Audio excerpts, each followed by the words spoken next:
All right, so we've done both of the ryes. Phenomenal. What'd you think of the barrel proof? I'm a barrel proof guy anyway, so I love the proofing. It has the floral notes and the herbal notes are much different, and they're concentrated form. Of course, it's not surprising when you go from 101.7 up to 130 that things are more concentrated, but it's a denser flavor on the palate, and it doesn't. Now I use the word green a lot when I'm talking about rye, but and that's, I guess it's just an association thing, but that spice and herbal flavor is doesn't feel as bright and almost candy-ish. It feels much more at home at that higher proof. Oh yeah, so there's no doubt about it. This is that buttery mouthfeel that Jeremy talks about, and this has it. That's what sold me on your bourbon from the start. Thank you. And it's mouthfeel. For young, age-stated bourbons and whiskeys to have the mouthfeel that this has, I expected whenever I saw that, I looked on the back of the bottle, I'm like, wait a minute, no way. I don't associate that age statement with that thick, buttery mouthfeel. Right. And that I get across the board with your stuff. Thank you. Even at the lower proof points, it's there. Normally, I would expect it to be much thinner. Right. And almost more like an ale as compared to a stout or something along those lines as far as mouthfeel. Because for me, I'm big into that. You know, you can lose all sorts of flavor if it is just as thin and watered down as can be. Right.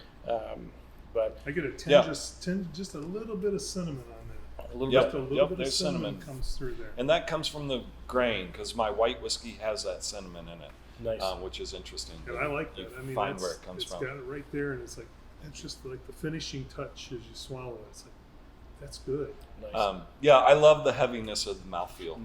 I set out to do that. I really wanted a heavy mouthfeel in my whiskey. I think it, again, being big and bold. Right. And I'm very proud of the mouthfeel of my whiskey because it's very heavy in your mouth, which is good. I mean, it's. I think that's one thing of a lot of either master distillers either look past and they don't concentrate on mouthfeel. They go instead they favor aroma and palate, and they ignore the mouthfeel, except for finish, whether it's going to finish really dry or kind of oily.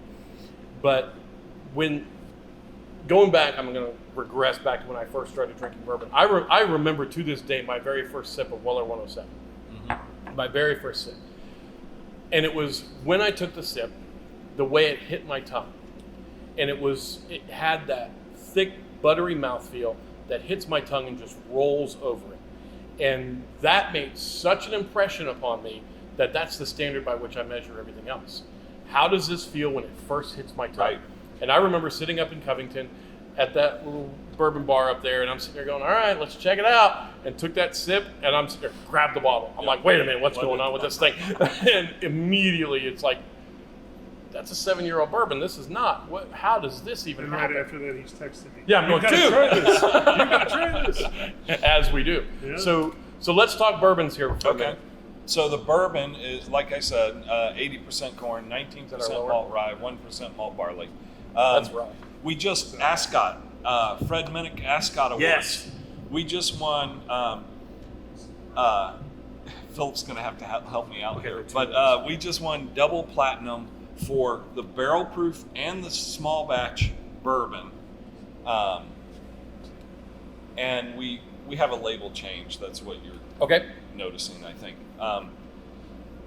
Small batch and barrel proof single barrel, double platinum, and our straight, we have straight that comes out because we're so small, and every Father's Day, I think it started 2 Father's Day ago with just the bourbon, and now we have both straight rye and bourbon, and we're getting ready to release it again June 8th or so, somewhere in that.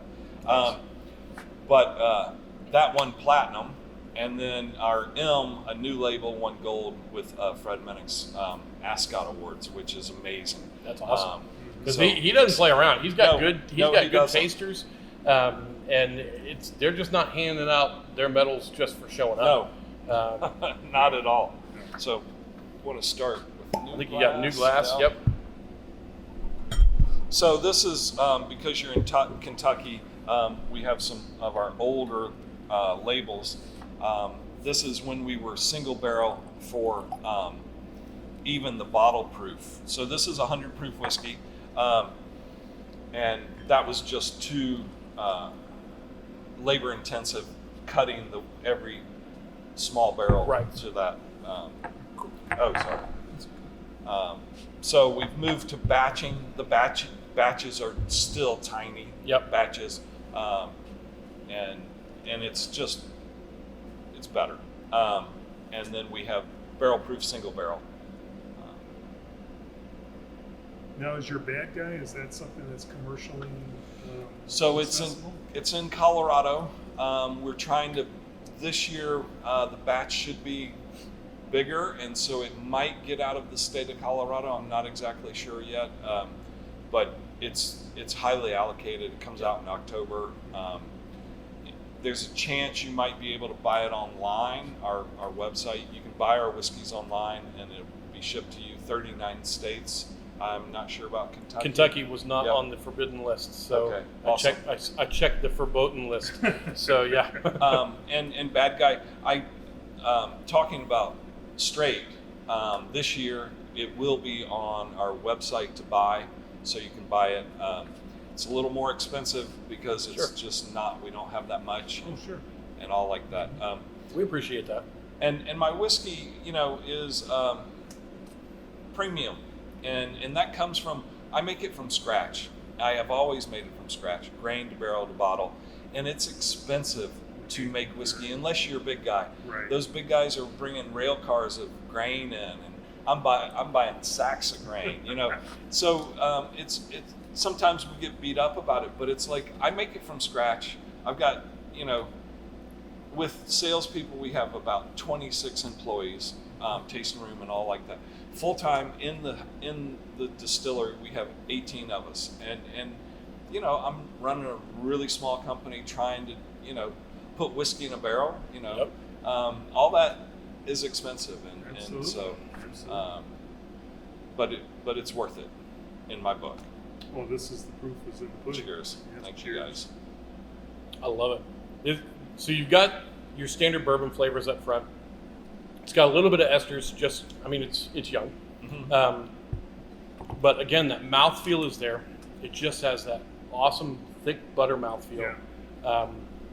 That's what every time for me, your products just come down. It's mouthfeel, and then everything else. Then that flavor just all comes off of it, and it makes just such a big impression for me that it's what I remember, because I'm a texture guy. I remember a lot that way, and I love it.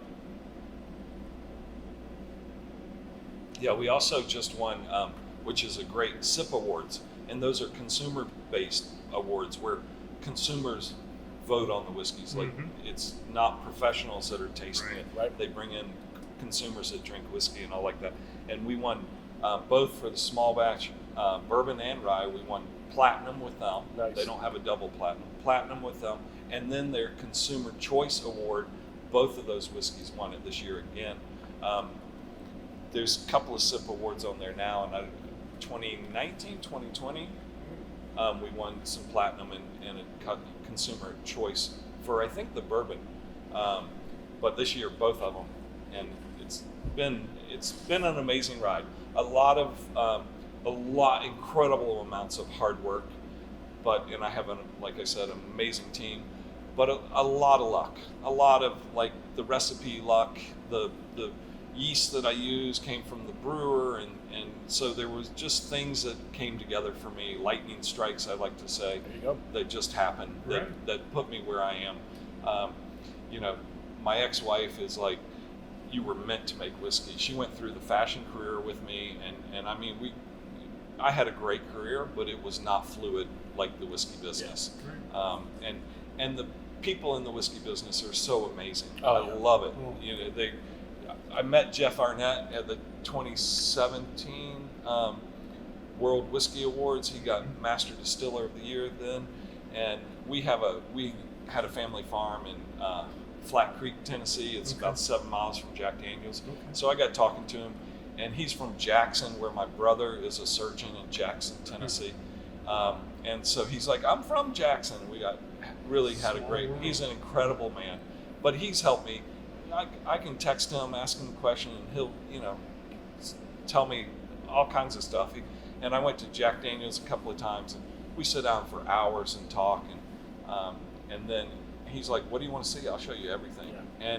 And he's starting his new thing, company, which is amazing, and I'm so excited for him for that. I went down to the press conference there and had dinner. He invited me down for the press conference and dinner, so I flew out. He's like, and the furthest person that came for this is Michael Myers. So it was really great. He's an incredible person. And that's awesome. Yeah. Well, the collaborative nature of the bourbon industry is phenomenal. Amazing. It really is. And what Adam Edwards at Rabbit Hole said, you compete on the shelves, you don't compete in the distillery. Yep. Right. And that makes a big difference. On this bourbon, for me, I've just been talking, I've been listening, I've been smelling and tasting. So it has your standard barrel note, or your standard bourbon notes. On palate, about the thing that stands out to me the most is leather and tobacco. Great. That's the key notes, other than the standard oak, vanilla, caramel. Yeah. It's that leather and tobacco Yeah, is where I hit with this, and that is. And that buttery mouthfeel. Yeah. This was a I cigar. love leather and whiskey. Nice. And tobacco. It's when I started this, I drank whiskey, but I wasn't I drank some good whiskey, and Thomas Handy was my favorite rye until I made my own. And the first time that my bourbon that I tasted it, and there was leather and tobacco, I'm like, wow, awesome. So that's what you're going for in this. Yeah. So I didn't miss it. There you go. It's Western whiskey. I love it. You gotta have a little leather. You gotta have a little tobacco. I grew up. We raised Tennessee walking horses. That's why we had a farm in Tennessee and Shelbyville, and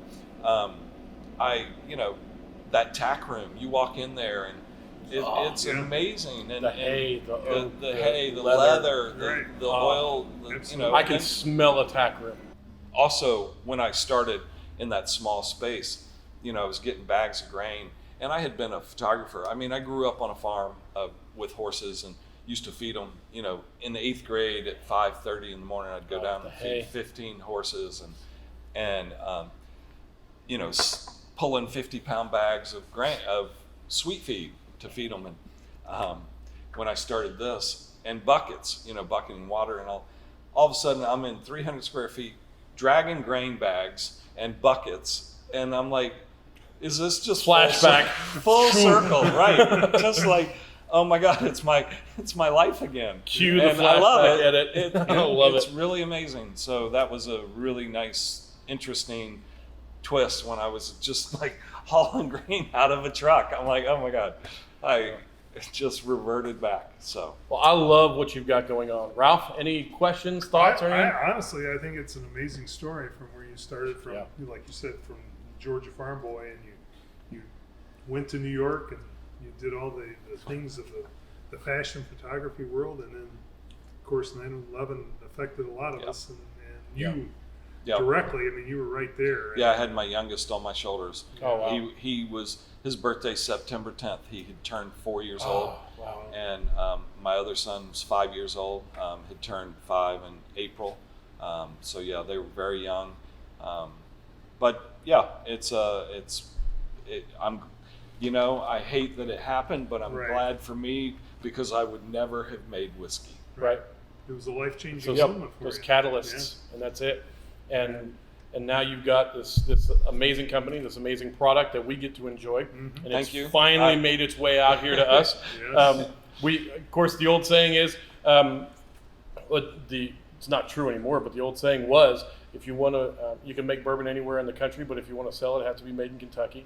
And now, I think we've done more shows about bourbons outside of Kentucky than we have about bourbons. Wow, in that's Kentucky. amazing. It's a burgeoning market. Oh, it really is. Between you guys, Spirits of French Lick, Garrison Brothers, who else have we had? Of course, MGP. Do you know Iron Root?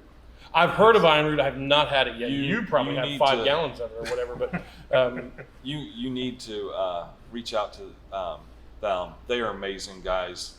They're making some really good Texas whiskey, bourbon, Nice. and Right. yeah, they're doing nice stuff. So you brought up Garrison Brothers. We Sure. love Garrison Brothers. We love everybody in this field. Right. I mean, we love, especially the ones that are making it from scratch. Yeah. I mean, come on, it's You can't get any better than And- that. that's it. I mean, you guys have made a product from scratch that you've built up. This is yours. And I have nothing against those who want to source. Yeah, me either. It's part of the industry. It's what it is. But when I see the fingerprints in the bottom of the bottle, and I know that those are your fingerprints from day one, that to me, that's not story anymore. That's legacy. Yeah. And that matters to me. I know that matters to Ralph as well, because your blood, sweat, and tears. You're invested in these bottles. Yes, I am. This is more than just a checkbook for Yes, you it is. that you stroked out to a distiller and said, okay, I'll take 50 barrels or whatever that's over in the corner, and we'll put it in a pretty bottle and we'll sell it and nobody will know. This is real. I mean, it's why we love Frey Ranch, because they're another one. Yep. I mean, it's We love that. And nothing like people sourcing and doing different Sure. barrel finishes and doing all that. Yep. They're It's all making fun. great whiskey. Sure. Are they making a great product for themselves Right. to sell? And I love that. Yep. I there's no, absolutely. but I also love when people realize, that you have made it from scratch. Yeah. It's your recipe and Right. there's all kinds of things. I mean, High West. Yep. Them marrying or blending, not marrying, different whiskeys together to come up with Boo Rye and stuff like that. That's awesome. And there's a lot of that bottling going on in America. And when I started this, I was really wanted to get a lot of craft distilleries to buy barrels from them and make blends. And I'm just way too busy. And there's other people that have jumped on that bandwagon, and I love that. And there's so much room for look at the wine industry. How many Sure. wines are out there? Oh gosh, sure. There's so much room. I'm so happy to see this bar behind us that have so many bourbons and whiskeys on it that and one day it will fill this whole room. Oh, We've just scratched the surface of this industry. It's Yes. exciting where it's headed. 'Cause I think for me, I love the blood, sweat, and tears part of it. Yeah. Thank you. Yeah, there's a lot of them. Yeah. A lot of I think- laughter too. I think This man over here, Philip Raleigh, that sells all my whiskey for me. We've spent so much time in a car pushing whiskey, selling whiskey in Kentucky, all over the country, and we laugh harder than anybody we know.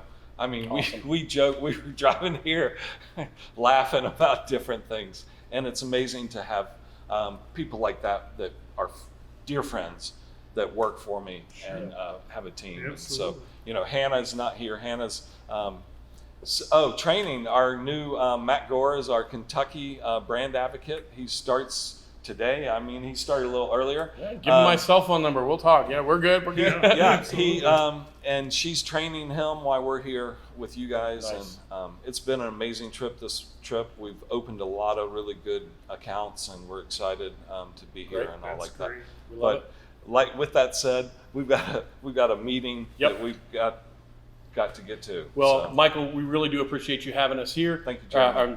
Coming here from all the way from Colorado, coming in. I mean, I appreciate it. When I got the email from Jess, she goes, "Hey, you want to still meet with Yeah, we 291?" I'm love like, Jess. yes. Well, we just really want to thank you for fitting us in your schedule. Thank and you. coming out here and Thanks telling for us about having your me. I awesome love stuff. telling my story. I love meeting people that have drank my whiskey, that want to drink my whiskey. I mean, never hesitate to come up to me.